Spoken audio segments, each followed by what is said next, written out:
Functional Minute. I want to talk to you today about acid blockers. Are you on an acid blocker?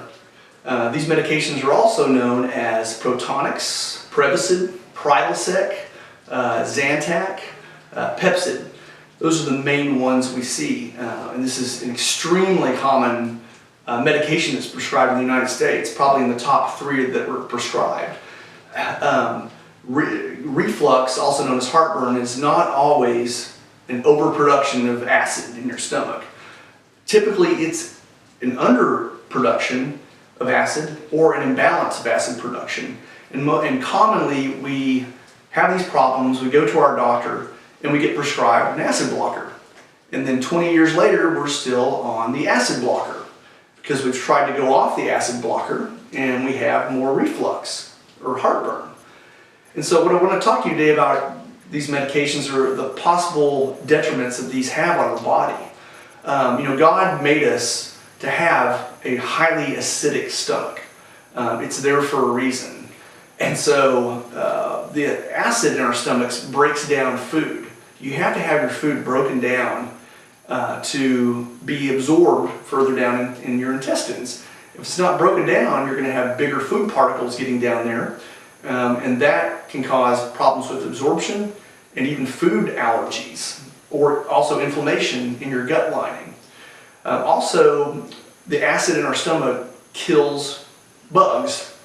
Most of the bugs that we are exposed to every day include yeast, parasites, bacteria that are not normally in our bodies. And so you need that acid in your stomach to kill the stuff before it gets down and gets absorbed or colonizes in your gut. And so we see so many people on these medications for long term. These medications are basically used to calm down acid in the stomach, but they should only be used short term. The way I tell patients includes you need to be taking this to heal an ulcer. And once you heal the ulcer, you need to get off the med. And so there are protocols of weaning off of these medications over time. And so it's definitely important to only take these medications for a short period of time and then eventually get off of them. One thing we also see with long-term acid blocker use are vitamin deficiencies. And as I said before, you need that acid to help break down some of this food so it can be absorbed more easily. How many of you have restless leg syndrome? How many of you have migraines? How many of you have electrolyte imbalances or swelling in your legs? Or when you don't have acid in your stomach, you can't get these vitamins where they need to be.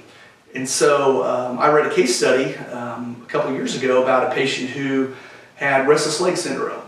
And it was really interesting how the functional medicine doctor treated the patient.